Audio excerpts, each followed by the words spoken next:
Ladies and gentlemen, welcome to the 2023 Master Olympia Prediction Show.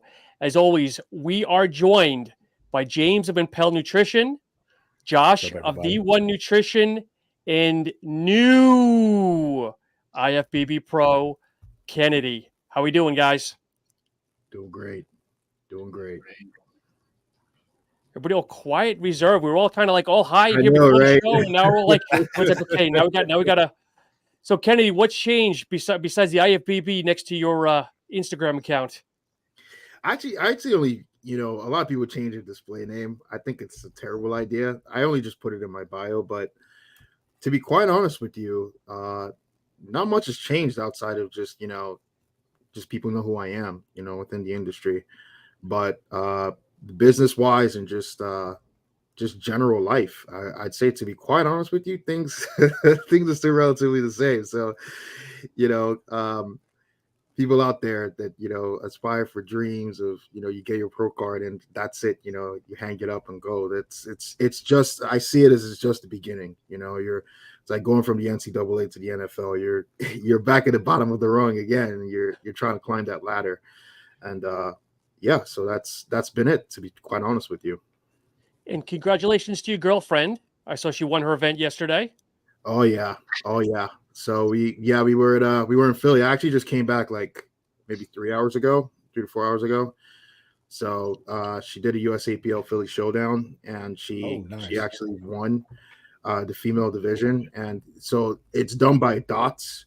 So for people that don't know, like, powerlifting, how it works, so your dots is basically based on pound for pound who's stronger. So if you're 100 pounds, you're lifting 300 pounds, and someone is 200 pounds lifting 300 pounds, technically the 100 pounder is stronger, right?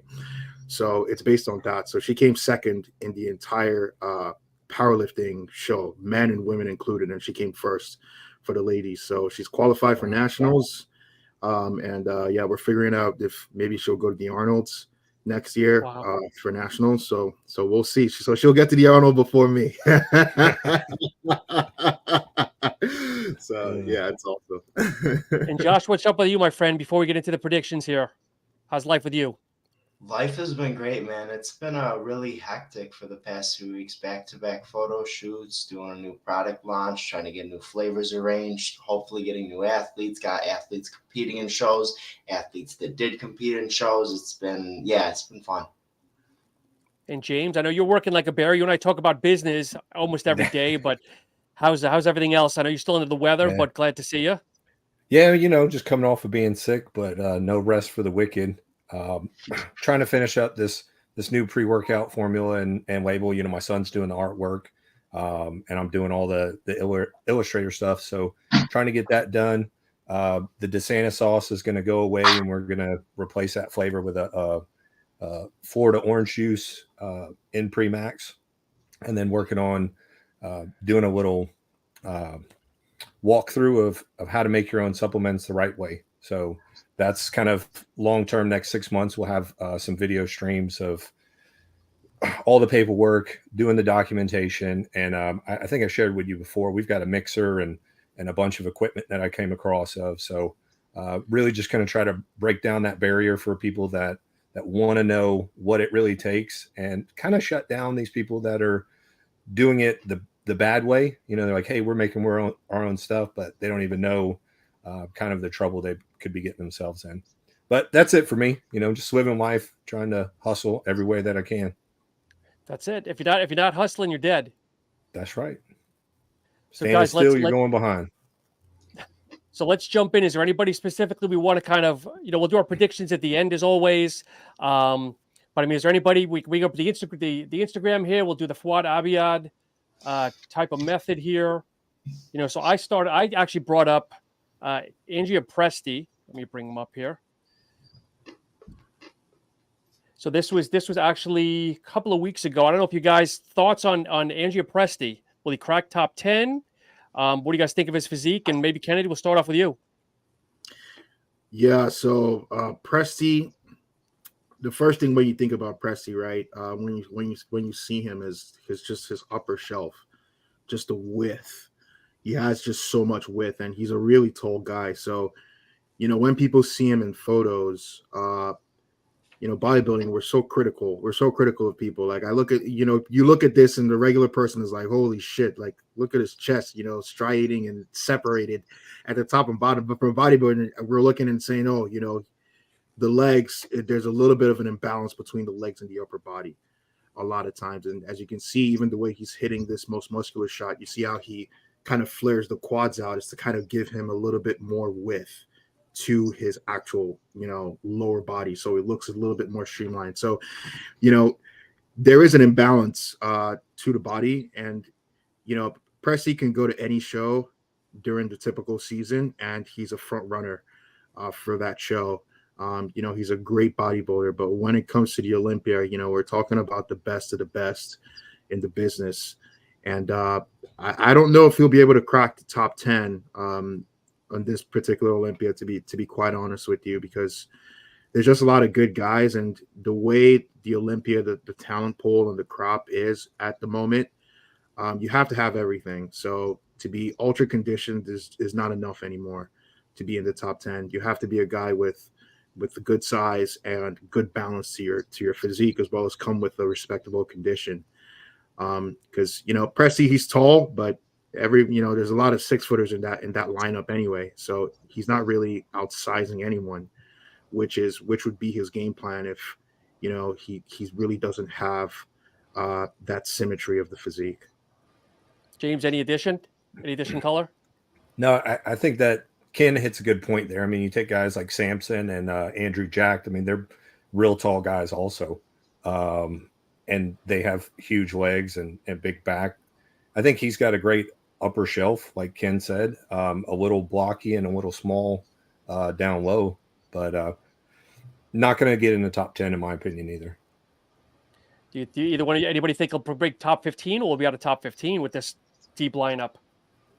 I mean, he's going to be in the top 15 for sure. Hey man, you want to turn that volume down, I mean, if you're going to try to like Joe Rogan this thing, you got to have all the pieces under control. Yeah, I mean, Presti's going to be in the top 15. We have a lot of new guys, and I look at he's going to be battling with a guy like Charles Griffin, right? So I think like a Presti versus Charles Griffin. I think the nod would go to Presti because Charles plays a condition game, and that's the same game that Presti's playing, but he's somewhat bigger. And, shape wise, they're both, symmetry and shape. They're both not at the top of the crop. So I think Presti would edge him out. And I think, Charles would probably be somewhere in that, top 13. So I think Presti would definitely be, at least in the 12 and 13 spot. That's what I think. Okay. Josh, you want to comment on Michael Krizo? Is this his legit account? Yeah, I think so. He's got like 0 followers. No, it's not his account, bro. All right, hold on. Go to maybe like Buys and Tries. See if they usually have recent updates. So, but what do you, when I bring up pictures here, what are your thoughts anyway, Josh, on Krizo? I haven't really seen anything much about him this year.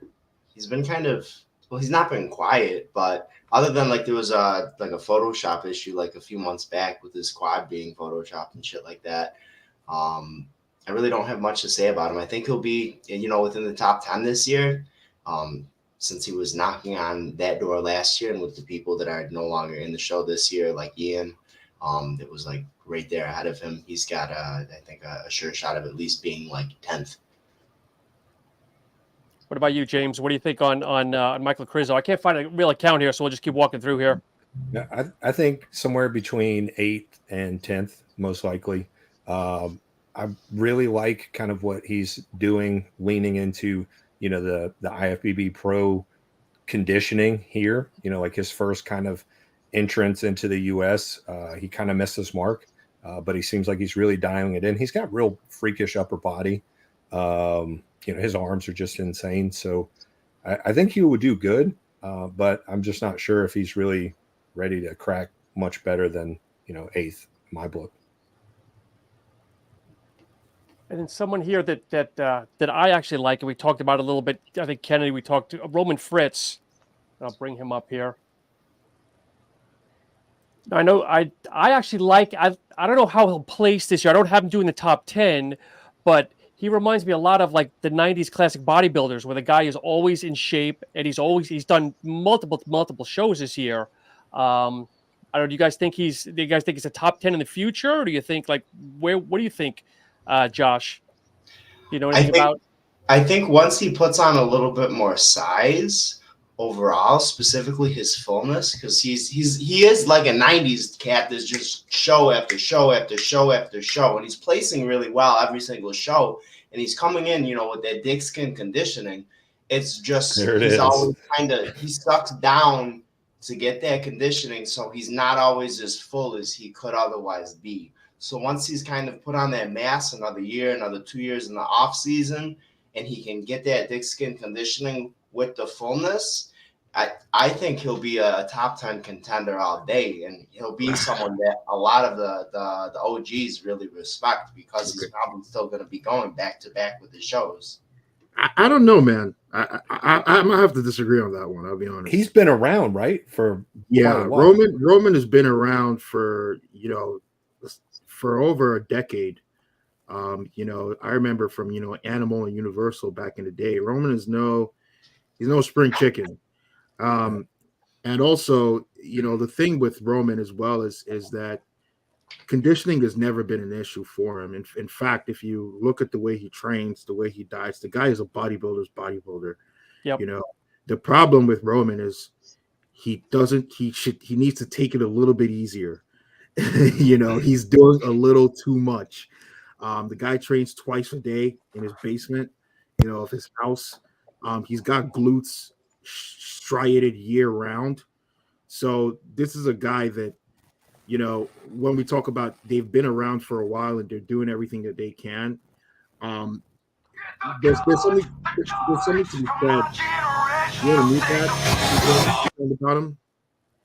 Yeah, there's something to be said. Like when people are a little bit, because you hear this all the time, right? Like, and we'll get to someone like Brandon Curry later on, and they say, "Oh, just bring your leg. He just needs to bring his legs up. Bring his legs up."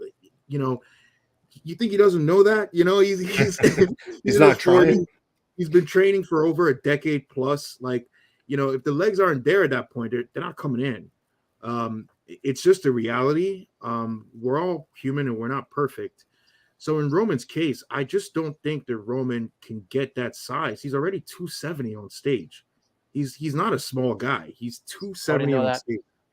Yeah, he's really big. So to add more size to his physique at this point, growing more muscle, I don't know if it's going to, there's a trade-off, right? So he may come in bigger, but then he may lose that signature conditioning that he's kind of known for. Because if you look at Roman, the weakness that you would say for Roman is just his back from the rear. From the front, he's actually lights out.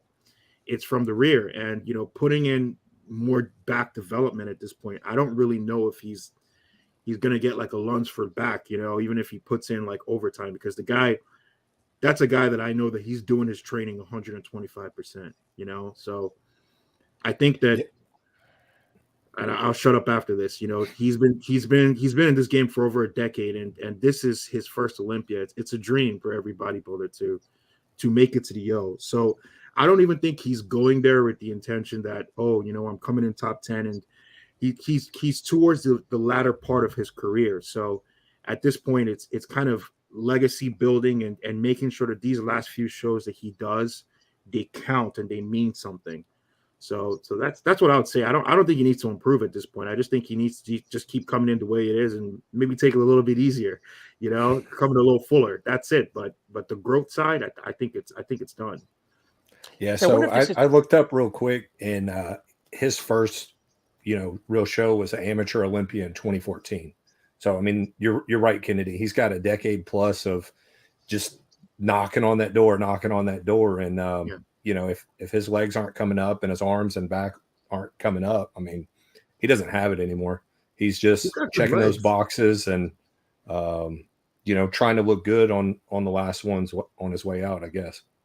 Yeah, because he's got good legs. The only thing you could knock him for is just from the rear, like a rear lat spread, or a rear double, it's the actual lat development, but his legs are world class. He's actually got like phenomenal legs, but it's, you know, people look at him and they say, oh, he needs more muscle on his frame, but the guy's 270 at like 5'9".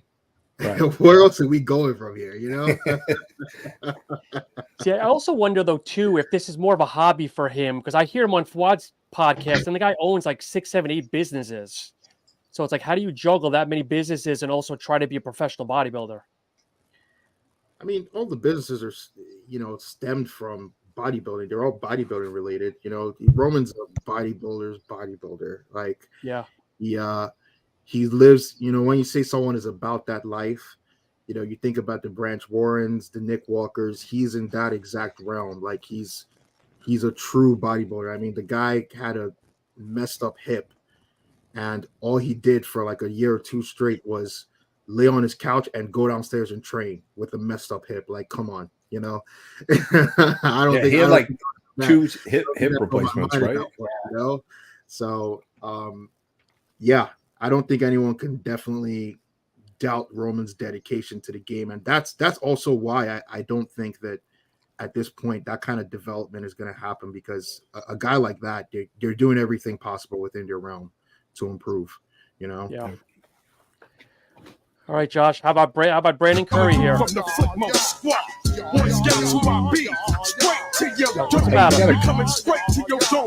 cut that volume. Yeah, there's a speaker on the bottom. You see that speaker icon at the bottom of the Instagram? Just click that. Sorry. There we go. Good song choice. Yeah, great song. So what do you think, Josh? You like Brandon? You think he's got any chance, or do you think he's kind of part of the old regime here? I think he's part of the old regime, but I think this year, at least from all the updates that his coach was on Fuad's thing, I think a week or so ago, and they were saying he's going to be bringing more of what we've been used to the past years, excluding last year, instead of last year's little hiccup there. And I mean, if he is going to be bringing that where he's truly got, you know, the shape and the flow, and he's got really good conditioning too, I see him being like within the top 5, within the top 6 again this year, like he's been for the past few years. I don't see him as being someone that's going to take the O by any means, unless a few people come super, super off. But I think he's going to be, you know, right up there in a really respectable placing when the show is over. I think he really is part of I hate to say old regime, but I think he's the longest competitor like of all the O's right now when you look at all the new people coming in. Yeah, I mean, yeah, I think you're right, because Rami and Bonac were probably the last 2 in that top 10 that are no longer there, right? It's kind of crazy how the top 10 shifts so quickly. Like I didn't even think of that. It's so quickly how the top 10 kind of just shifts. It's yeah, but I agree with Josh, man. I mean, I've been looking at the pictures. I don't know if it's just my eyes. You know, is it just me, or does it seem like there's size-wise he may be just a little bit smaller this year compared to like previous years? Is anyone seeing that? Because I saw a picture with him and Terrence Ruffin, and I was surprised, you know, because Brandon is a relatively bigger guy, and there've been pictures all around like the past couple of weeks before the show, like him and Crizzo, and you know, the size disparity is pretty there, man. I'm not gonna lie. Like I was concerned. I'm not gonna lie. So I'm with Josh, man. I mean, I feel like he's a previous Mr. Rose, so you got to give him his respect. But the landscape has changed, man. Like last year when I was on this show with you guys doing the Arnolds, and James was on the Samson train, I wasn't believing it back then, but you know, just look at the guys now, you know. I mean, everyone is a 6-footer.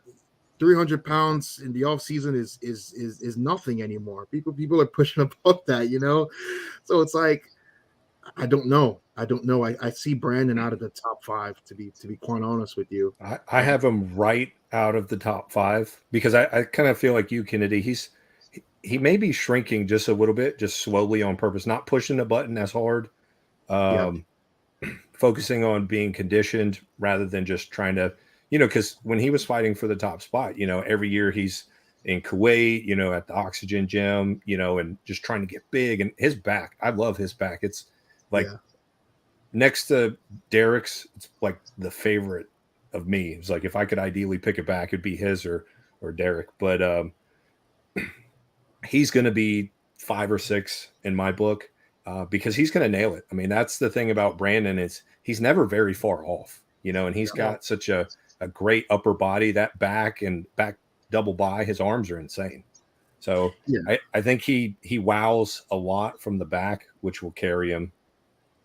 Yeah, I mean, Sean, what do you think? Because the way I see it, right, like back in, if you look at 6, 7 Olympias ago, right, no one was complete. No one was coming up that was top 5. Everyone had something that was a glaring weakness. And now it seems to be like most of the guys up there, I mean, we're nitpicking. I mean, look at Hunter's not even, I don't consider Hunter to, no one considered Hunter to be in the top 5, but he's a complete bodybuilder from head to toe. And that top 5, it just seems like everyone in that lineup is complete. They may have bigger body parts here and there, but symmetry and everything, they round all the boxes. So that's where I feel like Brandon suffers, because his game has always been that symmetry and that pretty physique, right? Well, there's a lot of guys that are pretty now. Andrew Jack, Samson Dauda, like Derek Lunsford, you know, so it's no longer that, he's no longer unique in that sense.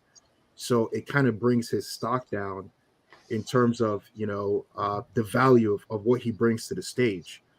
And that, because I look at a guy like Samson and I feel like he's like a better version of Brandon. You know, I hate to say it that way, but it seems like he's taller, bigger, a little bit smaller waist, you know, a little bit more complete in the lower body.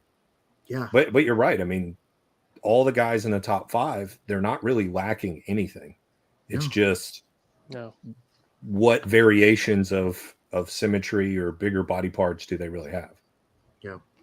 I think Brandon's big thing is does he try to come in sliced and sacrifice, or does he just try to stay big without as many cuts? Because he's right in the middle of where does he go? So we'll see what happens. Another one here, Tonio Burton. This will be, I believe, his first Olympia, if I'm correct. No. So if anybody wants to chime in on Tonio. So I saw him in person earlier this year. He guest posed at a local show here, and I mean, he looks great. He's just not big enough yet, I think, to crack maybe even the top 12, top 15. But great shape, great stage presence. I mean, you can kind of see that he eats it up, and I think he really lives for this. And he's got a real freaky look. Yeah, but he's a little shorter too. I'm a big fan, man. I don't know. I think Tonio's making top 10 this year. I saw him in the New York Pro. Oh, yeah. I saw him at the New York Pro. And, you know, people say he's Dexter. I mean, you need to, like, everything is there, man. Like, I look at his physique, and at this early stage in his career, like when Dexter first started, right? Dexter wasn't, you know, size was the problem, but everything was there. You know, he came in 8th and then he started climbing slowly. And I feel like that's the same for Tonio, man. Like, what do you call it? Like, this is his second Olympia, actually. He was in the Olympia last year, but he didn't make the top 10. So that's why you probably didn't see him. But yeah, I mean, when I look at him in that lineup, like we said, right, everyone in the Mr. O now, it's a game of, it's no longer a one body part and then, whoa, we're all stunned. You got to have everything. And he's one of those people that has almost the only thing he's lacking at this point is size, which, you know, that's the only thing that's dropping him out of the top 8. Like if Tonio was like this, if Tonio had like 10 more pounds on his frame, the way he is, Tonio is fighting for top 6, top 5, in my opinion. That's how good he is. I would like to see him stand next to Hunter, right? Because Hunter's that much bigger. You know what I mean? And that's kind of where I think Hunter's going to fall in that like 6, 7, somewhere around there placing. So I think you're right. I mean, Tonio is very complete. He looks very good, and he's got the Blade-esque like conditioning when you see him. But he just I don't know. You put him next to an Andrew, a Hunter, and does he fade away? You know, or you put him next to even a big guy like Crizzo. I mean, Crizzo's got just freakish size, and so he's just not there. But I think you're right. You give him a couple more years, he puts on 10 pounds, something like that, in the right places, and he's definitely in there. Yeah, because I have him at 10. Like, I think he's going to round out that top 10. I think there's just too much promise there for them to keep him outside of that top 10, the way I see it. Josh, next one here for you, Team Dickskin. What are you thinking? Okay, so to be like, I would say I'm definitely Nick Walker fan. Like, he's phenomenal. Look, he's varicose veins. I have those too, so I can relate to him. And he's like Ken was saying, he's a bodybuilder's bodybuilder. He literally eats, sleeps, trains, so on and so forth, with the mentality of, I'm going to win, I'm going to win, I'm going to win. Is he going to win? No, he's definitely not going to win this year. I have him personally going down to 4th place this year, based off of how some of the other guys have been shaping up. But I mean, he's the Mutant. He has his own sauce named after him. Okay, Mutant sauce. Like, who else has freaking sauce named after them? Nick Walker. Ross Flanagan. You know, the guy, he's also in the Olympia. Yeah, but see, Ross and Nick, they're 2 different levels, you know? This guy's on that presidential. Just look at that. But no, you know, I love Nick Walker, I really do, and I really want him to keep improving. I know this year he's going to be bringing more of his, I think it was, what was last year? The 2022 was last year? No, 2022, whatever last year was. Yeah, 22. The 22 Arnold Classic kind of look, you know, the freak factor look, the mutant look. I know that's what he's gunning for this year, you know, the size game a little bit more than it is being, you know, ultra conditioned. Granted, he's always conditioned as it is, hence # Team Dickskin. But I think with the guys that have been coming up, Derek looking as wide as a freaking trailer, Samson looking, and Hadi bringing his granular conditioning, I just don't see him winning I don't see him being in the top 3 this year. I have him in 4th place. Okay, so question for everybody. Does anybody think Nick will eventually be a Mr. Olympia? No. I mean, I think he's going to hang in the top 5 for a while, but I mean, he's freaky, but he's not complete. I think it has to be one of those. I think it has to be one of those off years where, if people are off, he can. So I think, yes, if people are off, he definitely will be a Mr. Olympia. But I have a throwback question for you guys now. If Nick did not do the Arnold and Samson beat him, would people and everyone in this corner here be keeping Nick out of the top 3 for this Mr. Olympia? I want to hear you guys' thoughts, because I feel like when I look at the landscape, right, bodybuilding is so fickle. It changes like that. Like, when Nick came out, I'm from New Jersey. Nick was God, the bodybuilding God in New Jersey, okay? And, you know, he said he was going to win the Olympia, and people were like, yeah, this guy's winning the Olympia. People believed it. And we're looking 1.5 years to 2 years later, and people are like, oh, no, there's, you know, I don't think so. I mean, this is only 1.5 years ago, you know? So it's like, if he didn't win, if he didn't actually participate, if he didn't do the Arnold, would things be different how you see him in terms of his potential for this Mr. Olympia? For you guys, what do you guys think? I think it would have been the same. I actually one of the few people that I liked his package at this year's Olympia. I liked the lean down package. I liked the more symmetrical versus the bigger package from the Olympia last year. I might be the only person saying that, but if you didn't do the show this year, I think he still would have been a top 5 prediction for anybody, if that's what you're asking. Well, I'm asking top 3. I think diplomatic there, Sean. He's at top 5. You see how he's.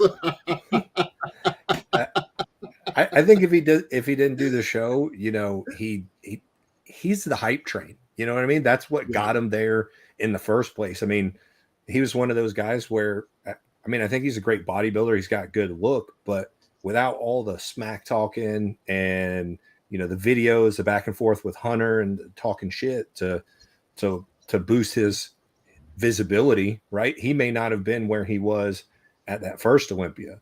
So yeah, I mean, he needs to be in the limelight, because a lot of these other guys, from the way that the algorithm works for me, is I see a lot more about everybody else other than Nick right now. You know, Yeah. You know, you look at buys and tries and some of these other Instagram pages, it's always Samson, Crizzo, Derek, Hadi. You know, I don't follow Nick personally, so I don't know everything that he's up to, but I think he needs the hype to stay in the top 3. But I doubt that he even has that this year.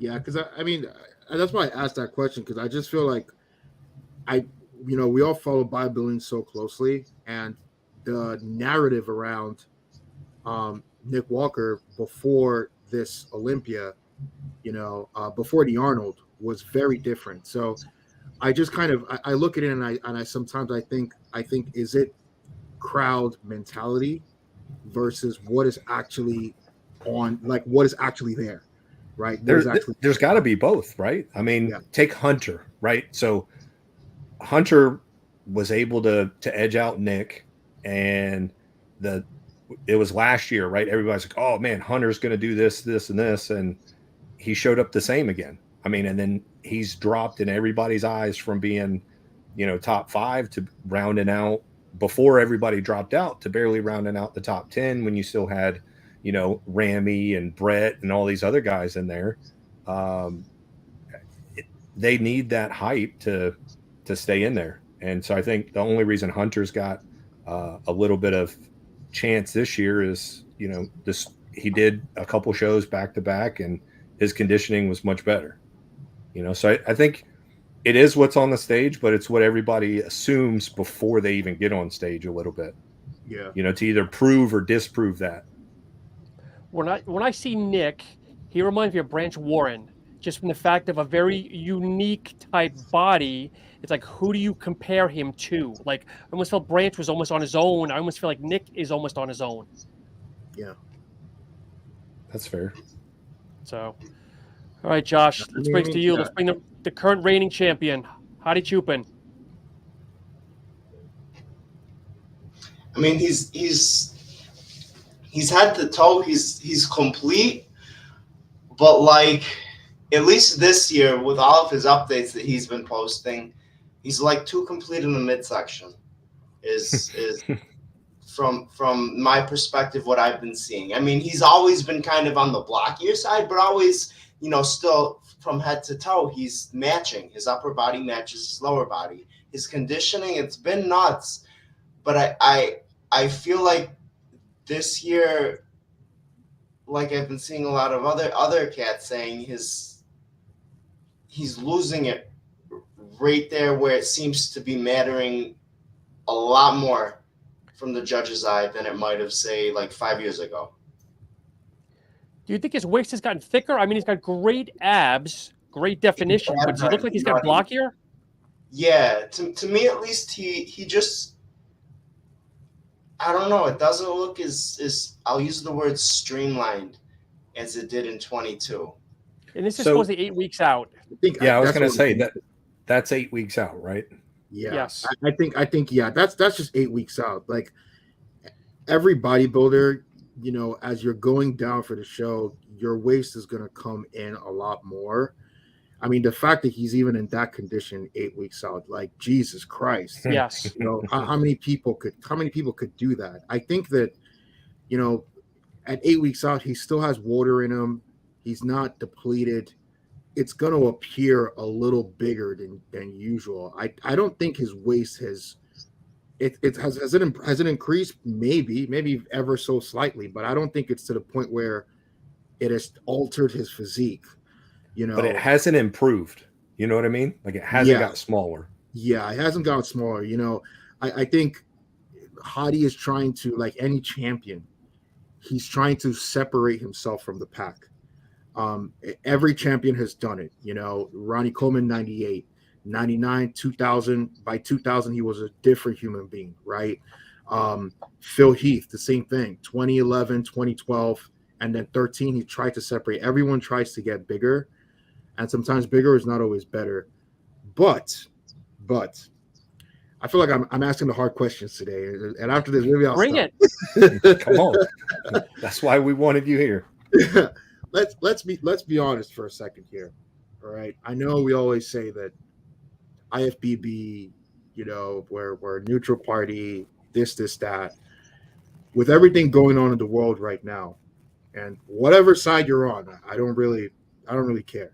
Like whatever side you're on. But with everything going on in the world right now, do you think that could also affect his placing from an optical view standpoint? So the IFBB as an organization is, you know, do we want this, you know, do we want our champion, the person representing us, to be, you know, in line with whatever is happening in the world right now from a political standpoint? Like whatever, I don't really care whatever side you're on. But what I'm saying is, does the IFBB want to be attached in any way to any kind of drama on that side of the world? And I think that could affect him in some way, because, you know, people are saying like the Beirut visa situation. I would love for Beirut to compete. I think he's a perennial top 10 guy, but with the way the world is going and the things that are happening, it's very unlikely he's going to get a visa. Let's be honest with ourselves here, guys. It's very unlikely, right? So I don't know. I hope it's not going to affect anything with Hadi, but I worry that there may be some, you know, down the line, or should I say in the closets of, you know, how we want our champion to be presented, to be the face of the IFBB. Maybe it's not best for us to be anything in the limelight with anything like that. That's the best. That's the best way I can put it. Yeah, that's the best non-political way to put that. Yeah. I mean, that's well put. We're all friends. I think you kind of are onto something there. I mean, that definitely doesn't lean in his favor, because there's a lot of conflict in that area, whether or not that's where he's at or his viewpoint. But I think in the same vein is, you look at what has he done for the IFBB league, you know, IFBB Pro League in the last year of being Mr. Olympia, right? Like regionally, very well, right? But he has to be a champion of the world. And James, to your point, right? Like you're saying, to your point, I'm actually in support, right? Is it his fault? Not really. Like he couldn't really leave Iran. Like he can't just come to the United States any time of the year and promote the IFBB and do tours. You know, his visa may be a one shot every year, and he's got to use it for the Olympia, right? So he was very limited in terms of his reach and where he could, you know, really travel to and do stuff and promote the IFBB. So from a business standpoint, let alone just leave out world conflict, from a business standpoint, it's not really looking good in his favor, right? You know, you hit something there, Kennedy. As Americans, we don't really understand that, but the visa thing is much harder for everybody else. You can't just go to another country because they assume you're not going to come back, right? Like if you're from one of these countries where they have conflict all the time, or they're struggling with, you know, man, that is a nice shaker cup, brother. I love that. It's the company sponsor tonight. Yes. But so, you know, he doesn't have the ability to maybe be the peak Mr. Olympia that he would want to be, right? Based off of that situation. But from a business perspective, if you put two bodies that are, you know, objectively close, is there something in the back closets, like you said, that leans half a point this way, right? Yeah, because I mean, look at it from the optics, right? Look at it at Derek. You know, he looks like he should be on TV. You know what I mean? He's got a kid coming up. He's got a nice family. Lives down in Florida. Like super clean cut. Well, you know, he's clean, no tattoos. He's image wise, it's kind of the brand of like it's like a new era Jay Cutler. It's kind of like what they kind of want to associate with or want to look for. You remember when Derek first came out, he was that golden boy, you know, like in 212. I mean, they played him just like you're saying. Exactly. And you know, I think there is something we have to be very ignorant to not think, because at the end of the day, it is still a business. So we have to be ignorant to not think that that could not also play into placings at some point, right? Because look at the Regan Nathan situation, that is still it's still a heated debate till today. Well, we would never know what the true answer is, but I think we can all agree that you can't just switch, right? Like the body just doesn't. If they look both the same, the judging just doesn't change, within a space of 4 days. So, I'm not trying to be controversial. I just wanted to put it out there, because I think sometimes we're not being realistic as fans. Sometimes we want to look at the world from a very rainbows and sunshine lens, but it's not where it is. Like, listen, I'm of Nigerian descent, and I know, like, if I wasn't born here and I was coming from Nigeria to the United States to try and compete at the Olympic, it would be very, very difficult to get that visa, right? Versus if I was coming from Dubai or somewhere else. So it's just the world. It's world conflict, things that happen that we all do not have control over. And like I said, Hadi may be like the nicest guy out there. He probably doesn't even care. He probably doesn't even want to live in the United States, but circumstances are just preventing him from being that champion or being in that lens that we all want, right? So yeah. No, well said. Well said. And James, this is for you, because this is the 2022 Mr. Olympia that you had picked. Man, I was trying to give him some love from his dad. I mean, he has all the pieces, man. I mean, and this kind of goes back to I don't know. Just I'm upset because by all things on paper, Hunter should be top 3. But he keeps missing it. Hopefully, he's been doing podcasts with Milos and talking about, cutting edge conditioning this year and all that. He was supposed to be, ushering in this new guard, but you've got guys like Samson, Derek, and Nick that just continue to make improvements, and he seems to stagnate there. So I think I had him right out of, 7th or 8th in my list. I almost feel like, was it 2 years ago when he took 4th? It's like, in hindsight now, I don't know if it was almost a fluke. I'm sure it wasn't, obviously, but fast forwarding to now, it's almost like he went, I don't know if the competition's gotten that much better, that he's kind of faded a little bit, or I don't know. There's some of that. Competition definitely has stepped it up in certain ways, but I mean, he was running on the hype train, on part of that new guard, young guy. He's big. I mean, we talk about Roman being 270. I mean, but Hunter's a little bit shorter than him, and I mean, think he's all but 280, something like that, in one of his most recent things that I saw. But he's not really missing anything except for hitting it condition wise and keeping his stomach in check now. I think he suffered a lot by missing his mark. 2 years ago was really it for him, and he's got a long way to tread back if he even can. Josh, any additional color on Nick? No, I mean, I just see him as like James said there. 2 years ago, he was straight gangster, but it just hasn't been hitting it out of the park. I want to take so bad. Come on, Kennedy, bring it. I feel like I'm at the opposite end of this spectrum, this podcast.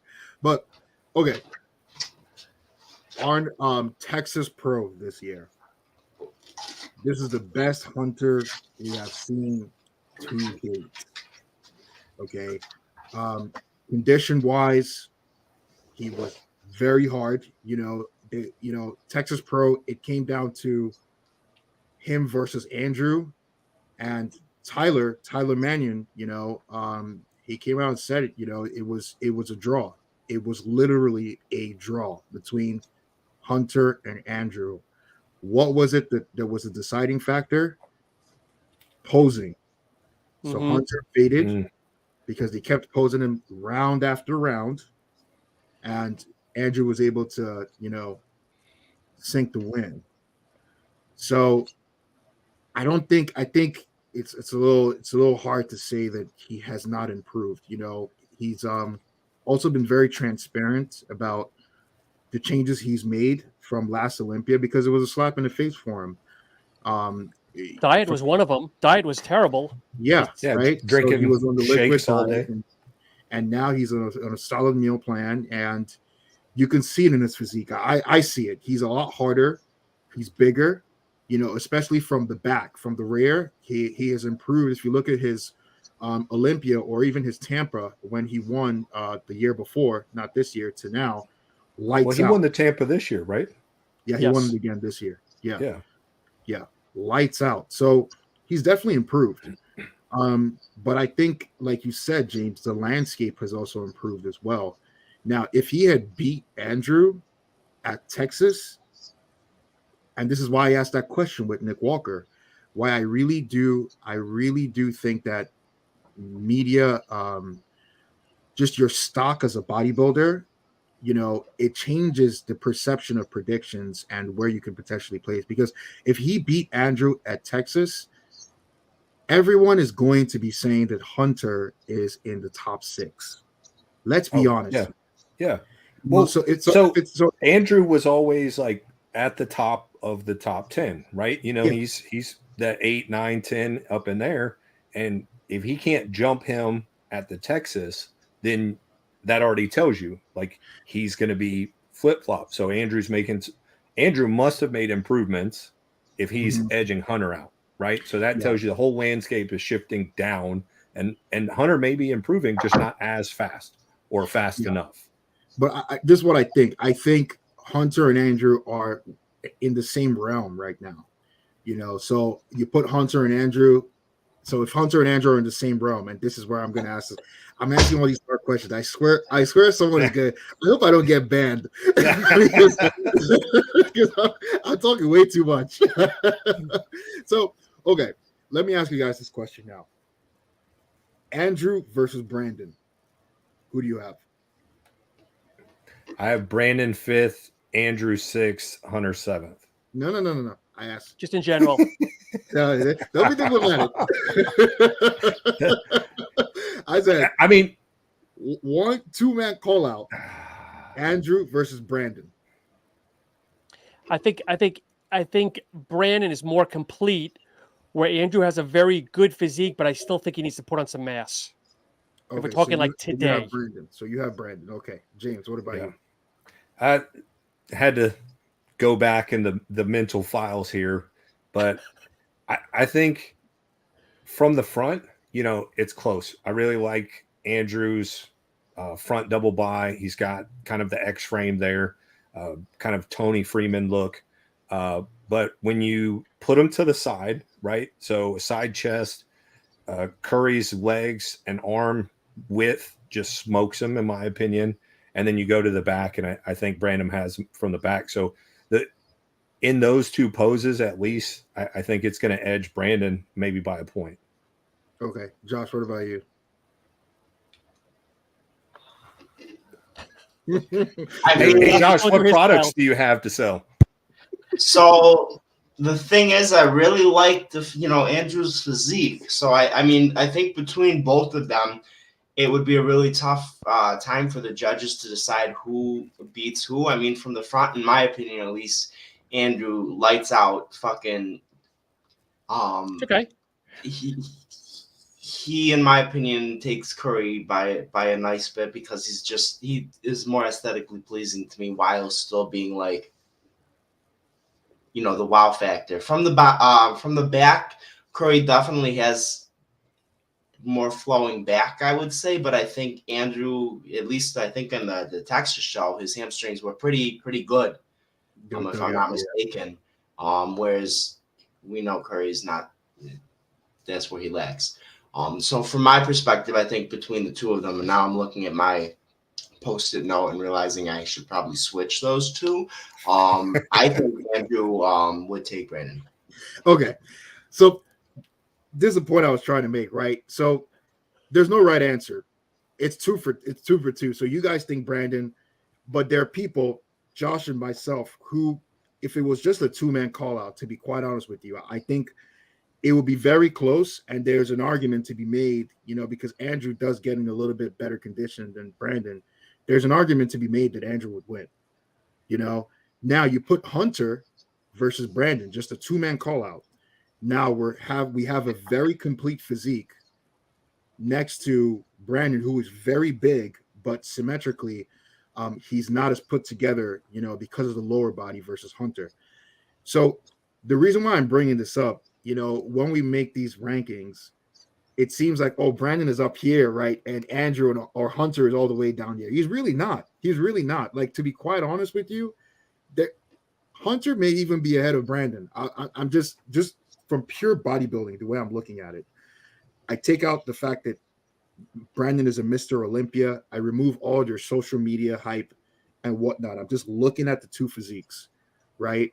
And I look at Andrew. If I have just a two-man call-out or a three-man call-out between the three of them, I don't know if Brandon's coming out on top. I got to be honest with you guys. I think where Brandon shines is when you put him in that Olympia lineup, right? He's not the odd man out. So he kind of flows a little better, so he's accentuated by a Samson, by an Andrew. So he kind of deviates a little bit higher. Mm-hmm. But from pure bodybuilding, if you just had a two-man, three-man call out, I don't really know if he's the definitive winner. And that's why I don't think that Brandon, and that's why I don't think that Hunter is, that far off. That's why I've always been on the Hunter train, because when you look at how he's set up, right? Yeah. I mean, he has everything. He's big, he's got a good back. He's got everything that should place him in the top three. And he seemingly looks like he's in condition most of the time. And I think that's why he got that first placing the way that he did, is because you put him next to those guys and nobody outshines him. And all of a sudden he looks way bigger next to some of these guys rather than standing by himself.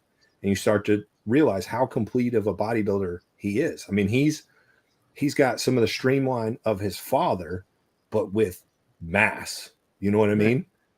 So I see exactly what you're saying. It's so easy if you just put one of these guys next to the other and you say, okay, well, they're not that far apart. I mean, from the top 8, they're all very similar.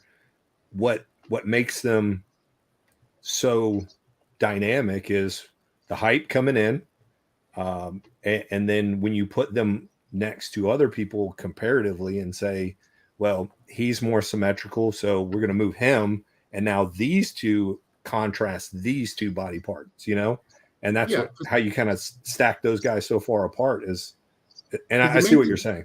The main thing with Hunter at this point is, on stage, I don't know what it is, but he brings out a lot of water, right? I don't know if it's I don't know if it's nerves. I don't know what causes that, but that's the main thing. So he's usually on stage, if you pose them for a while, he gets gassed out and he sheds a lot of water. Water comes out, he starts to fade really badly. So that's the only thing you can really, really knock him, because obviously they're going to work these guys. But if that was a problem that he had the solution to and it got fixed, and he's like a Hadi that can stay there for 10 hours and just keep getting harder with each pose, Hunter is definitely in the top 5. You can make an argument. That's the only thing that's limiting him at this point, because he's solved his conditioning problem. He's just as big as everyone else, and he's complete. So do you think he's going to get a big enough nod this year with the landscape after missing it? You know what I mean? It's like that you add a little of the politics into of showing up to the Olympia and looking bad, right? Do they immediately let you back in the fold and say, okay, hey, if everybody else is tight and you're tight, you may just get edged out? I think they're going to let him for 2 reasons. One, he's a Labrada. I'm sorry, but it's true. He's a Labrada. All right. And 2, everyone has, we all talk about Texas because of Hunter, but Hunter literally won the Tampa in a pure decisive fashion. There was like everyone came out and they were like, okay, yeah, this guy's won. There was no question. So I think that he has earned the right, and the judges have seen that improvement. A Hunter of last year, standing next to Andrew at Texas Pro, it would have been a one-man show, but it wasn't the case. So if they're going to give Andrew that chance, which they are going to give Andrew that chance, let's be honest here, I believe Hunter is going to get that same chance as well. So we'll see, though. We'll see what happens. I was looking at us like, you guys end that topic. I want to move on. So, Josh, this is for you, buddy. If the Olympia truly is won by the back, it's lights out, baby. Oh, the Boeing. I mean, I really don't feel like there's too much to say. This guy came in last year from the 212. He had a few first place calls, during, I think it was the prejudging. He ended up in second place at his first Open Olympia. And the dude beforehand, he looked like a cartoon character. Look at that. He still looks like a cartoon character. Even though my eyes have seen him now a billion freaking times. He's on my Instagram feed every bloody day. I think this year they kind of solved a little bit more of the issue with the chest. His chest is a little bit more developed. I don't think it has the same granularity as like a Hadi or anything like that, but that comes with time. Past that, I just, there's nothing more to say. He's the guy in my head. He's the guy this year. Like we were talking about earlier, if there's anyone that's going to be winning the Olympia, there's going to be like a really great ambassador for the sport. The dude is religious AF. This dude is clean cut. He's everything that the Olympia, I think, needs now. And as a bodybuilder, I think you're not better than a Boeing 747. You're not going anywhere. And he's wide as a fucking, he's big. I think we're looking at the next at least 3-time Mr. Olympia right there. Starting he's Saturday. Growing. He's growing so well and staying so complete. It's like him saying in 212 for so long, just his body's been primed to grow. And if, in my opinion, I think he edges out Hadi as long as he comes in dialed in, because his proportions, he has that freak factor on the proportion size where Hadi has just that grainy, like that John Meadows grainy, just gnarly look. But I think that's what's going to edge him out. And then I think he can hold it for a few more years because he's going to continue to improve. Do you guys feel that maybe Hadi has maxed out his physique where Derek hasn't? Yes. Absolutely. Yeah. Hadi's max. Hadi's max. And Derek, I think Derek is not maxed. I think Derek is just, the only thing left is just the muscle maturity. And because he's still young, it's going to come with time, like anything else. Like, I know from the front, he's not as hard, right? That's the only knock. He's kind of like a little softer from the front, but like James said, in 2-3 years, that maturity is going to come in and it's game over, Yeah. I think they give him the nod this year if he comes in slightly better than last year, right? And then that fuels that fire where we get to see him really mature and dial it in for a couple more years. Maybe he gets a really long run depending on who shows up. Look at the storyline.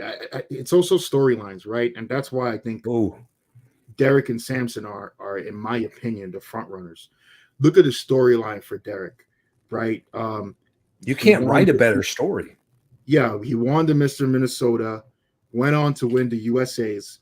His pro debut, literally a couple of weeks later, he came third, or was it third or second? Next show, he won, went to the Olympia his first year, then became the 212 champion. And if he wins the Olympia, he's going to be the first man in history to win both the 212 and the Open after getting a special invite and coming second in your literally your open debut show. His Right. open debut show was the Olympia, and he came second. Like, what kind of storyline is that? I mean, this is if this actually happens, life is just unfair. I just hate to say it. Like, Hey, that, you can't say that shit. You can't say that shit. You know, If he doesn't win, though, okay, let's play devil's advocate here. If he does not win, is his popularity going to wane, or are we looking at kind of like Ronnie and Jay back in the day? no, it's not going to win because Mm-mm. one thing that Derek has is time on his side. You know, Hadi's in his mid-30s. He's not getting any better. Like, you raised that same question, right? Is Hadi maxed out? Hadi's not getting any better at this point. While Derek, due to how young he is, the fact that he's just started growing into the open. Keep in mind, this is literally his second year in open, so he is still growing. So I mean, Josh, what the hell is going on over there? Bro, Josh, you're like, for you're an like Max IT Hedges guy, over he there. has the worst connection. You're like Mr. Anderson from like the Matrix or something, you know? It's like Max Headroom. Yeah. So yeah, I mean, Derek just has that room to play with. Like, even you look at Samson, right? Time is not on Samson's side either. You know, he's in his late 30s. So even if Derek was not to win this year, there's still next year and the year after, he is still the front runner, unless someone comes out of the woodwork, you know, and comes onto the Olympia stage, and then it's a battle for the two of them. But as of right now, he's the main guy. We'll talk one last guy here, and we'll start getting into predictions. Big old Samson. Anyone want to take Samson? So I guess the question is, we haven't seen Samson at 100%. I don't think we've seen him at 100% yet. Will this finally be the Samson we need, or will he be at 100% this weekend? It's not the Samson we need. It may not be the Samson we need, but it's the Samson we deserve. Oh, Okay. wow. Okay. This guy, I'm gonna go back to my talk about storylines, right? Look at the storyline on this guy. A literal rags to riches story. This guy was about to give up bodybuilding. You know, it's almost like Ryan Dobson, Ronnie Coleman, where Fuad picked him up, and you know, he teamed with Milos. You know, after unfortunate passing of John Meadows, you know, who was his coach. This guy's gone through a lot of tribulation. Samson doesn't talk a lot, but if you look at his story, he's gone through a lot of tribulations to get to this point, and people forget that. So, in my opinion, the Mr. Olympia is a big man. In history's times past, Dorian Yates was the biggest in his era. Arnold, Ronnie, Jay. I mean, if Samson doesn't get it this year, he's definitely going to get it at least one within the next 3. I think it's a Samson Derek show for the next 2 to 3 years, and before one of them decides to, you know, instill that legacy and take it for the runnings. That's where I see it, because at the end of the day, both of them are playing the same game. But Samson is he's shaped a little bit better, but he doesn't have the same wow body parts that Derek has, but he's put together a little bit better. While Derek kind of has, as Josh would say, the airplane style look, right? And he's got everything plus a vacuum and just, you know, lights out. So I think it's going to be between the two of them. And if Samson is in the condition, Milos has already said, and I'm praying to God, Milos already said that he's not playing the size game. They're keeping him ultra conditioned for this role coming in.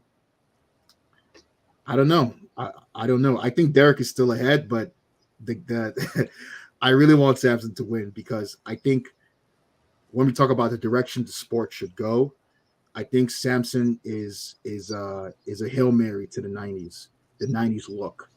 And I think it would be really good for Samson to be the actual champion, because that would set the standard for bodybuilding moving forward. So, but to me, like, Samson has that 90s look, but he has that Derek thing too, where you know, you hear Milos talk about it, like they haven't pressed all the buttons. They haven't really turned up everything. So you see that just from last year to the Arnold Classic this year, and then the post that, I mean, he's getting bigger. He's, you know, waist is getting smaller, his back's getting more defined. I mean, he's going to continue to evolve. So I think that's the craziest part to me is this is phase 2, right? So if he doesn't do it this year, I mean, maybe he does it next year. I worry, and Kennedy, I'd love to hear you on this, is you put Hadi and Samson together. I mean, they're totally different. What gives you, or in what world does Samson take it from Hadi? Okay. This is what I think. If I'm looking pure bodybuilding metrics. Yeah, just those pure two. Bodybuilding metrics. You put Samson next to Hadi. The Hadi we know, the best Hadis we've seen and the best Samson we've seen of the Arnold. So the Arnold versus, maybe Hadi of the year before, not this Olympia.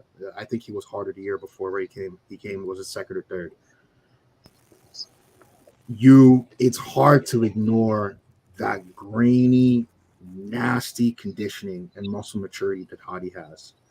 I hate to say it, I still think if we're looking at just pure the way bodybuilding judging is based right now, Hadi still wins because Samson is big, but he's not significantly big enough to overpower Hadi. Keep in mind, Hadi took the title from Big Ramy. So the size thing is not that it's not that apparent because Samson is just as big as Big Ramy. So I think a Hadi in that condition of 2021, I still think he wins. Now, if we're talking about the way the landscape has been and the way the direction of the sport has been going, I think that Samson could potentially, because Samson is from the back, I think Hadi is still better conditioning wise. Hadi is still better size wise. Samson is bigger symmetry wise. Samson is better 2 for 2, right? So where do you want to lean more towards? Do you want to lean more towards a more aesthetic physique that may not have the hard granite conditioning? So you're saying muscularity. If there's a vision shift on what they want Mr. O to be, that's where Samson could take it. Yeah, because listen, I think Hadi and Nick are playing the same game. Hadi is just playing it at a higher level than Nick. Samson and Brandon are playing the same game. Samson, Brandon, and Andrew, right? So the way the Olympia, depending on how the judging goes, is going to affect the placements of a guy like Nick and a guy like Brandon. And that's why if you look at the majority of people's rankings, Nick is all the way from 3rd to 5th, and Brandon is all the way from 2nd all the way to 7th, right? So, so it's a matter of what game they're all playing. You're playing to your strengths, and it's a matter of the direction that the sport is going to go. The Mr. Olympia sets the standard, but the Arnold, and the reason why this is happening is because the Arnold was a major decision-making shift, right? Nick was standing in between 2 aesthetic monsters. And, unfortunately, Andrew didn't have enough size to overtake Nick, but they gave it to Samson, which has changed the landscape in terms of people thinking, okay, the judging may be going a different way. And we've seen it literally in the judging criteria this entire year, right? I mean, I hate to go back to this, but in no world would Regan have beaten Nathan on a standard bodybuilding metric if they were the same as the year before, but they still gave it to Regan. Tonio Burton, in New York, he wasn't the hardest guy on that stage. He won. Justin Shire, he wasn't the most conditioned. He won. He was the best put together guy in that show. So I think there is a shift that's definitely happening, and majority of fans, I don't think anyone has a problem with that. Bodybuilding should look beautiful, right? The X frame. Like if you look at Andrew Jack, everyone asks, oh, what do you want to look like with a shirt off? Everyone says Andrew Jack. He's not even top 3. Why is that? Right? Good point. So do you think a lot of this, let's say, shift in the last 2 years is because of the popularity of classic physique, or the idealization of like Chris Bumstead pushing into open to say, hey, we need this kind of look back because this is more marketable? You know what? I didn't think of it, but now you brought that up. I heavily think so. I'll tell you a story. I went to Gold's Gym Bridgewater a couple weeks ago. The front desk guy saw me. Oh, you're freaking huge. You're massive. Usual story, right? Happens to me all the time. Yeah. You work out, dude? And then the guy asked me, "Oh, you compete, right?" And I was like, "Yeah, I compete in I compete in bodybuilding." It's like, "Oh, in bodybuilding, okay, cool. So you're doing classic physique, right?" I was like, "No, bodybuilding." He's like, "No, but that's classic, right?" I'm like, "No, there is a division called bodybuilding." This guy didn't even know bodybuilding as a division exists, but he knew what classic physique was. And he works in a gym that literally Guy Cisternino trained his entire career. Wow. So he's like, well, so you're not wearing board shorts, so it must be classic physique. Right. So that should tell you, in today's world, the exposure of classic physique, how it's infiltrated and how it's exposing a lot of people that would have never come to bodybuilding. So, I think there is a direct correlation to that. I really think there's a direct correlation to that. Now that you say that. I mean, I'm going to put it this way. If I step on stage again, I'm going into the bodybuilding side because there's always like 3 people there, and then there's like 30 guys on the classic side. Yeah, but James, you need to step on stage at 290 because you're like 6'2", right? I'm 6'3", so yeah. I mean, I would have tall, to. dude. Yeah, you're really tall. Up the creatine. Yeah, lots of creatine. Oh man! All right, guys, I'm going to bring up the spreadsheet here. Okay, so Kennedy, who do we have in first, my friend? Because I know we've talked a lot, but I can't get everybody's kind of numbers yet. Okay, I'm trying to see if I can find my list properly here. I got mine if you want to put me first. Yeah. All right, James, go ahead. All right, so Derek number 1, Hadi second, Samson, Nick, Brandon, and then Andrew. Okay, so you and I are the same there. Ups, you want to go, brother? So I have Derek in first place. I have Samson in second. I have Hadi in third. I have Nick in fourth. And I got to switch this up. I have Andrew in fifth. And then I have Brandon in sixth. Wow. Okay, you and I are almost the same here. I've got Derek, Samson, Hadi, Nick, Brandon, and Andrew, and hopefully Mr. K. I'm gonna go separate here. Then this to me, this is how I think it's gonna go. I don't know, man. I just feel it. I'm gonna go with Samson. Wow. Wow, bold. Okay. I'm gonna go with Derek number 2. Hadi. Nick. Okay. Andrew. And then Hunter. And Brandon. I was just waiting for it to be just off the wall. I really think those 3, Derek, Hadi, Nick, they're gonna lump it together, man. I really think this is fair because you were the first one to really bring Samson up and really just lean on him. So it makes sense. I'm on the Samson train now, dude. Yeah. No, I think when you stand, if I look at the top 4, right? If there's a 4-man call out, you put Samson, Derek, Hadi, and Nick together, 4-man call out, the size becomes a big deal. It really becomes a big deal. You could really see how big Samson is compared, especially if they put him in the center and they put him to the side. You got Derek and Hadi down here, and then Samson up here. It's like then it becomes like, okay, that's your Mr. Olympia, It's like the writing is there, Like there's a grown man and 2 little children. So Kennedy, I was actually torn going back and forth between Derek and Samson, in all honesty, because Samson really is my favorite, but I think when you look at the overall landscape, I think Derek made the most improvements. Not to diminish Samson, but I think next year, if Samson continues to grow and refine, I think next year will be his year. Yeah, I'm the opposite. I think they're giving it to him this year and then next year begins the dynasty of Derek Lunsford. That's what I think.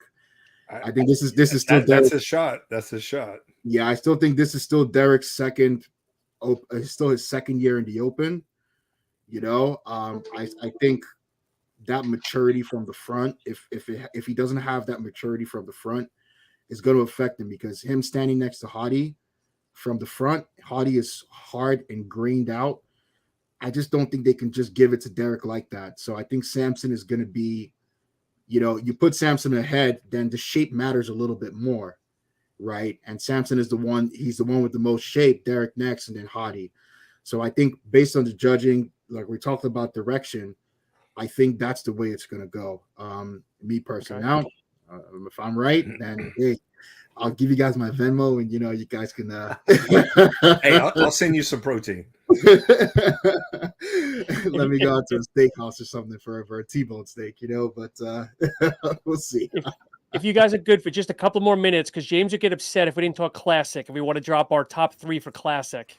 I know we got off last year, and James was upset that we didn't talk Classic for a couple of minutes. See, I didn't even pick a third for Classic, but it's me, Chris, and then Ramon, and then everybody else is kind of significantly out of the park there. Who do you got?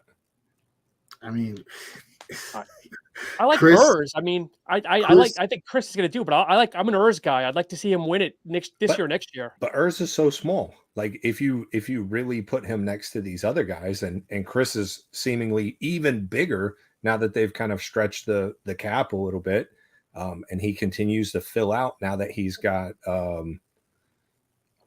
just spaced. What's the coach's name? The FST7. Yeah, he's got Hanny. Yeah.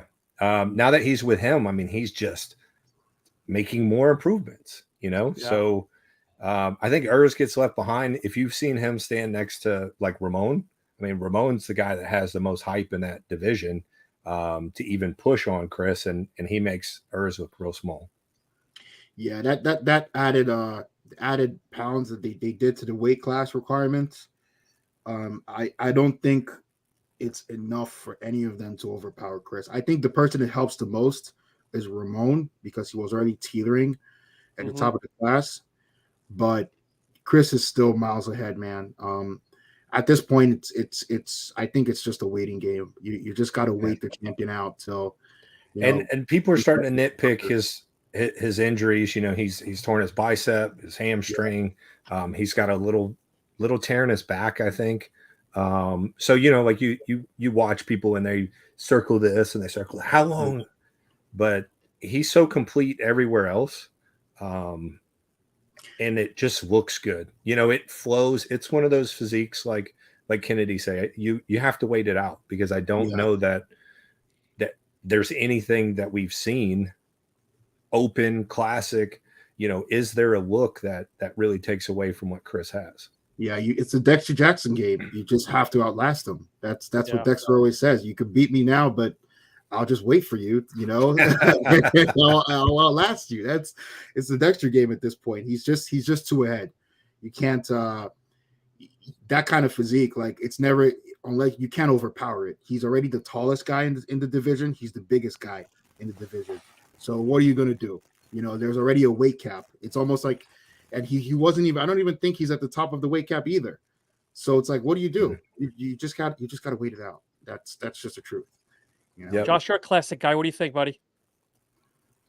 Honestly, I think Jameson kind of just summed it up here. Chris is the GOAT of Classic physique. I mean, he's gonna be on his 5th title this year, more than likely, and whether or not he continues after that's probably the biggest question on anyone else that's competing in that division's mind, because quite frankly, since his brother-in-law Ian just retired from bodybuilding, for now at least, and he's been on that sort of mindset with his posts, with his vlogs and all of that shit, I think this might be his last year. If it is his last year, great, because I know he can move on to the whole family thing that he's been really pushing for, just kind of like his brother-in-law Ian has, but he's just too big. It's kind of like if we had in his division, if we had like a Ronnie Coleman he's the Ronnie Coleman of that division. You're not catching up to someone like that until they slip or they themselves decide they're going to punch their last clock or card and just head out. And that's really how it stands. Ramon's the next biggest guy up there. In my opinion, I think this year, because there's been such a nice weight increase, that I think third place is going to be Terrence. If Terrence comes in, thick skin, shredded and everything, I'd like to see him up there again in the top three. Okay. Let me ask you guys this, though. When no, you've already hit the quote of questions. Sorry. Yeah. I told you not to have me on. I told you to do this podcast without me.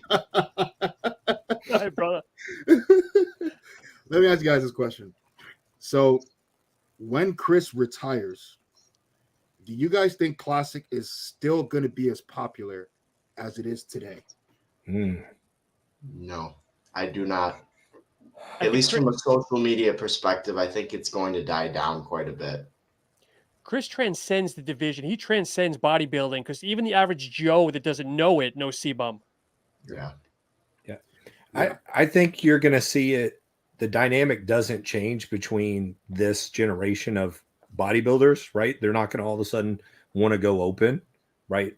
He's the gateway drug for all these kids getting into bodybuilding, and Classic is going to be the mainstay because that's what people really want, is to be aesthetic and big, right? And he's leaned that into everybody's mind state of this is what you can do. I think you'll see overall it will drop, because I think he has more pull with his YouTube Olympia prep series than anything else that I've seen. You know what I mean? The reason why I asked that, right, is because if you look at the 212 division, when Flex Lewis was champion versus today, very different. In fact, that's the best point I've heard all night. Yeah. In fact, I wanted to do 212 back in the day. That's how much of an impact Flex Lewis had on that division. And when he left, not to take anything away from any champion, it just hasn't been the same, right? That division just hasn't had the same limelight. It hasn't had the same pool of people wanting to do that division like it was. So that's why I kind of asked that question, because I really don't know, right? All it takes is a guy like Sam Sulek to say he's going to do, I don't know, bodybuilding. And there it is. Bodybuilding is number one, right? So, that's why I just asked that question in general. I just think, and I've been kind of harping on this theme since the beginning of tonight, is the impact of media and social media and people like crowd mentality on the sport. And I think it really shifts the direction of where the sport goes. Just looking at things. So it's a lot more dynamic. Your answer gave me a lot of satisfaction. I'll be honest. That was a good answer. That was a really good answer. What's that? Your answer to the question I asked? Oh yeah. It actually gave me that was a good answer. I think that's the most probable answer, to be honest with you. We kind of talked about this in DMs, Kennedy, is that the social media has changed the way the industry works, right? It's no longer them holding the cards and putting what they want in magazines. Is now it's up to the athletes to build a division or build a reputation. And then it becomes more organic, I mean, you make Sam Sulek comment, he's that next little phase that's coming, just talking about being big, being better, and all this kind of stuff, and he's blown up out of nowhere. So maybe you see him step on stage as a bodybuilder, and you start to see more kids that want to go that direction if there's not a C-bum to look to. We don't really have that in men's physique. There's so much changeover in men's physique that you don't really have that superstar there. Like you did for a couple years with Brandon. Oh, and Wadia, if you want to go further back. Because it's an amazing point, right? Like you were saying about Classic being a gateway drug. Ideally, that's physique that's what it's built for on the NPC level, right? It's the intro on an NPC level for a guy that wants to get into the sport. But we've seen that Classic has kind of taken over that, where people don't even want to do it. They just want to go straight to Classic, right? A year into training. And it's because of the influence of C-Bum. So I just think it's interesting. I look at it because even like my girlfriend, like we said, just competed, just powerlifting in general, social media, the way it's changed it. Back in the day when I did powerlifting as well, the average age would be, at a meet was like 27, 28. You would probably see like a 20-year-old here or there, or 22-year-old here or there, but they've known about the game. They know Ronnie Coleman. They know Dave Tate. They know all these guys. They know the West Side Barbell guys. But now the average age is like 17, 18. Wow. And these kids are, it's not like they just found the powerlifting show. They're actually going to, powerlifting gyms. They're learning the technique. And it's all social media, it's all social media that's changed that. So it's crazy how just strength sports in general, the influence of social media's impact on them so far lately. It's just been, I'm just stunned by it. I'm just stunned. Yep. So as we wind down here, guys, my last question of the night, okay, pick top 3 bodybuilders, present, past, dead or alive. What 3 people would you want to see pose down against each other? Pose down? Yes. Any generation, past, present, 3 people. All right. I'm gonna go on a limb here. Okay. Let's do Mike Menser. Let's do Samson. And then you got to throw Ronnie in there just to see what Okay, you kind of lost me. Menser there. The other 2 I could see, but Menser, wow. No, I've been seeing him a lot lately, and it would be interesting to see because he looked good when you look back. You know what I mean? And I've just seen a lot of shit talking about on his page from him and Arnold. So it'd be nice to see, that if I'm just pulling it out my ass. I've got an interesting one. I got an interesting one. I just thought about it now as you're saying it. So Dorian Yates, okay, Branch Warren, and Jay Cutler. I see you're thinking the graininess factor for the 2 of them, but Jay, I'm kind of Jay the size, just the size. Because I feel like I was gonna put Nick, but I don't know if Nick would be in the same realm with Branch. And you know what? Screw it. Put Nick in there. Branch, Nick, and Dorian Yates. Okay. That's a lot of granite. That's hard to wrap my head around. The stage would just be bleeding, dude. Like just rock. Just everyone is just striated to the bone.